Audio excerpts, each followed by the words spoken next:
대펜날 가는 지그인데, 이게 지금 보시면은 일반 대펜날이거든요. 일반 대펜날은 갈기가 쉬워요. 쉽다는 게 이제 한 장의 두께가 얼마 두껍지 않기 때문에, 지금 보시면은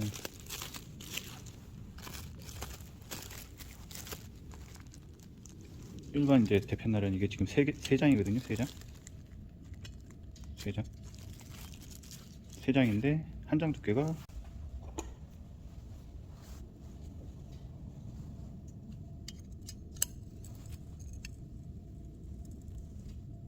보시면 3mm죠. 근데 얘는 가는 게 문제가 없다는 거는, 자체가 휘어 있더라도 그냥 고정시키면 펴지거든요. 근데 이번에 새로 제가 산 대펜날인데 지금 엄청 깨졌죠. 중고로 산 대패에 들어있는 대펜날이에요.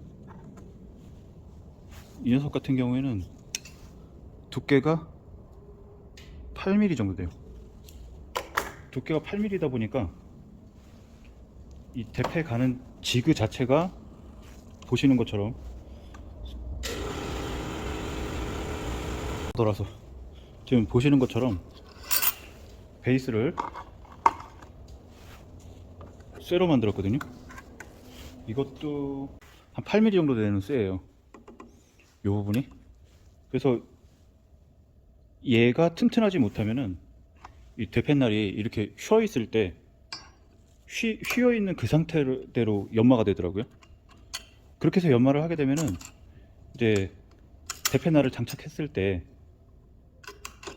그 드럼, 그러니까 대패 커터 헤드의 둥근 부분 있죠? 그 부분이 훨씬 더 두껍기 때문에 그땐 펴져요. 이제 얘가 갈고서 집어넣으면.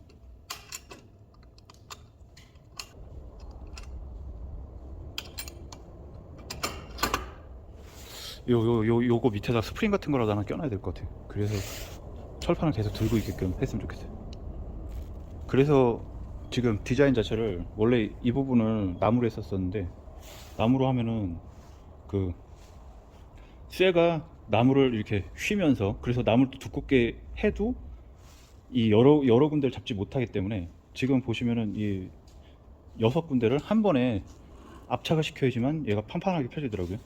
근데 제가 이 밑에 베이스를 만들 때 점으로, 그러니까 점이라는 게, 그러니까 용접을 쭉 길게 용접을 한 게 아니라 포인트 몇 부분만 이렇게 용접을 했는데도, 처음에 평면이었던 쇠가 이쪽에 뒷면에서 이제 용접을 몇 군데 했더니 그 열받은 것 때문에 이제 열변형이 생기는 거예요. 그게 이제 수축이라고 얘기를 하시더라고요. 제가 뭐, 그러니까 저는 나무 다루는 사람이지 쇠 다루는 사람은 아니라서.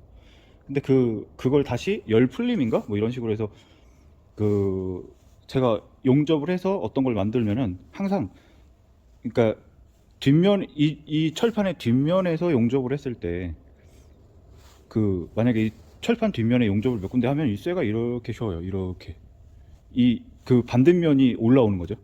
그러니까 용접한 면 쪽에서 들어가는 것처럼. 그러니까 제가 이 밑에 베이스가 약간 쉬었는데, 그 스판 용접이라고 하죠. 조금씩 점으로 해서 용접을 몇 군데 했는데도 이 철판이 그 열 몇 개 먹은 거. 그러니까 지금 보면 하나 둘 셋 네 군데에 하나 둘 셋 스판 용접을 그렇게 몇 군데 때렸거든요. 근데 그것 때문에 이렇게 쉬었기 때문에 지금 또 윗면에다가 인위적으로 열을 한 번씩 주고 다시 갈아내야 될 것 같아요. 그래야 다시 이렇게 휘었던 게 다시 이 반대 모양으로 쉴 테니까 다시 이렇게 조금 올라오겠죠. 근데 그게 어느 정도 휘었냐면은, 지금 보시면은 이 쇠가 이쪽 면에서는 이렇게 눌리죠. 근데 이 반대면에서는 안 눌리는데, 이 쇠를 이제 대패, 그러니까 아주 판판한 데다 올려놔 보면 한쪽으로 이렇게 둥글게 휘어 있어요. 이게 약간 이렇게 휘인 거죠. 약간, 아주 약간.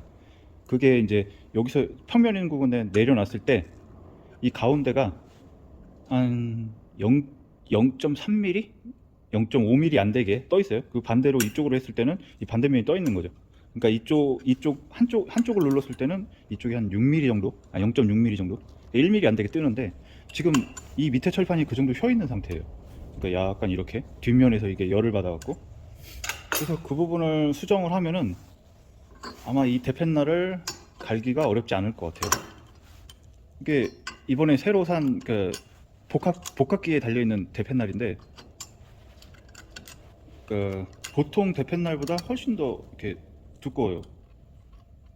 그 이유까지는 잘 모르겠어요. 이게 왜 이렇게 두껍게 해야 되는 이유를. 뭐 물론 뭐 이제 대패 쳤을 때 뭐 튼튼하기도 하고 뭐 여러 가지 이유가 있겠지만, 지금 이 깨진 부분이 너무 심하게 깨졌기 때문에 지금 보시면은 이빨이 엄청 나갔죠. 한 2mm 정도가 없어져서 일반적으로 숫돌에다 갈 수 있는 양은 아니고, 그래서 그라인더로 가려고 하는데, 전에 제가 그 그라인더로 직을 만들었을 때는 이 갈리는 모습을 보면서 갈아야지만 내가 얼마나 더 갈 수 있는지 뭐 그걸 체크할 때, 그러니까 체크가 훨씬 쉬웠거든요.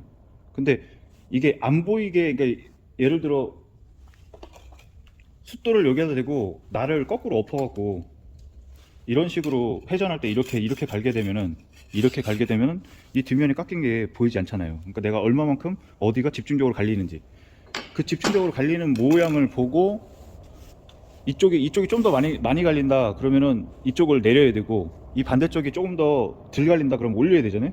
그때 사용하기 위해서 지금 이 제품의 정확한 명칭은 제가 잘 모르겠는데, 이게 중고 조만한 기계들을 제가 살 때가 있거든요. 그러니까 한 몇만 원 안 하는데 부품이 막 여러 가지 달려 있는 거, 그런 걸 사면은 뭐 이런 부품도 달려 있고, 가장 편하게 뭐 LN 가이드도 들어 있고, 근데 이런 게 몇 가지 들어 있고 한 2만 원, 3만 원에 중고로 나와요. 아주 이렇게 기계의 일부분이 뜯어진 상태로, 거기서 뜯은 물건인데 아주 정밀하게 지금 보시면은, 그러니까 여기서 여기까지 다 올려봐야 5mm를 올리는데 한 바퀴가 1mm인 거예요.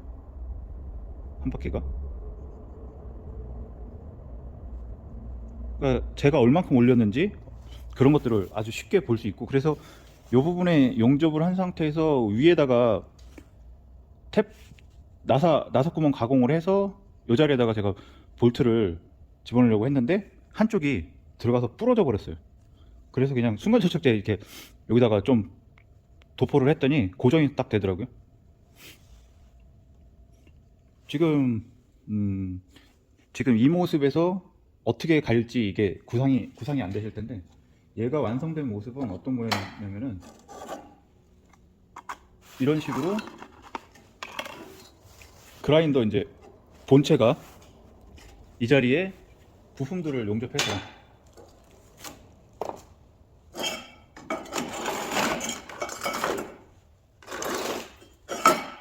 이런 식으로 부품들을 용접하고, 그런 다음에 이 자리에 슬라이딩을 하면서 높이 조절을, 그러니까 지금 보시는 스크류를 달아갖고 위에서 이제 내가 얼만큼 돌렸을 때 오르락 내리락 하는 방식으로 해서, 좀 무식해 보일 수는 있겠지만 요거를 이런 식으로 거꾸로 달 거예요. 거꾸로 해서 이렇게 돌게 되니까 여기 갈리는 면이 잘 볼 수가 있겠죠. 근데 제가 이거를 만들고서 실수했다 싶은 게, 얘를 이렇게 각도 조정을 하면은 좋았을 텐데 각도 조정이 안 돼서 이놈을 각도 조정을 해야 될 것 같은 생각이 좀 드는 거예요. 숫돌을 이렇게, 아니면 지금 이 밑바닥에다가 볼트를 달아갖고 이런 식으로 꺾어준다든지, 둘 중에 하나는 해야겠죠. 이 전체를 이렇게 제끼든지 아니면 얘를 이렇게 각도를 변형시키든지.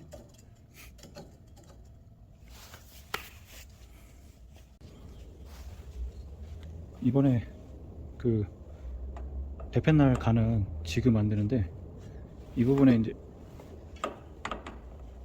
그라인더를 올려서 그라인더가 이렇게 슬라이딩 할 수 있게 해주는 부품이에요.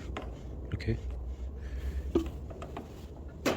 그라인더를 이렇게 세로로 해서 얘가 위아래로 움직여야 되기 때문에 힘을 좀 많이 받겠죠. 그래서 고정은 이 나무에다 고정을 하고 이 껍데기만 이렇게 오르락내리락. 근데 지금 보시면은 유격이 없어요. 근데 이만큼 빠져나오면은 이렇게 유격이 조금씩 생기죠. 이렇게 많이 나오면 더 많이 생기고. 그래서 이쪽 한쪽 측면에다가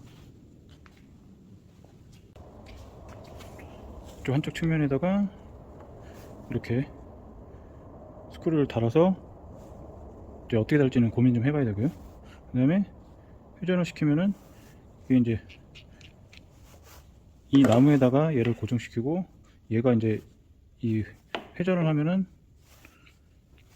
이렇게 올라가고 내려가고 하겠죠. 이 윗부분은 이 나무에 고정시키고 이 아랫부분은 이 플라스틱 소재에 고정시켜 주면은 오르락 내리락 이렇게 할 수 있게. 이 부품을 만들 때 주의할 점은 이 바닥에 고정시키는 이 판이 이 좌우로 움직이는 이 판보다 약간 높아야 돼요. 그래야 이 나무에 고정시켰을 때 마찰을 받지 않거든요.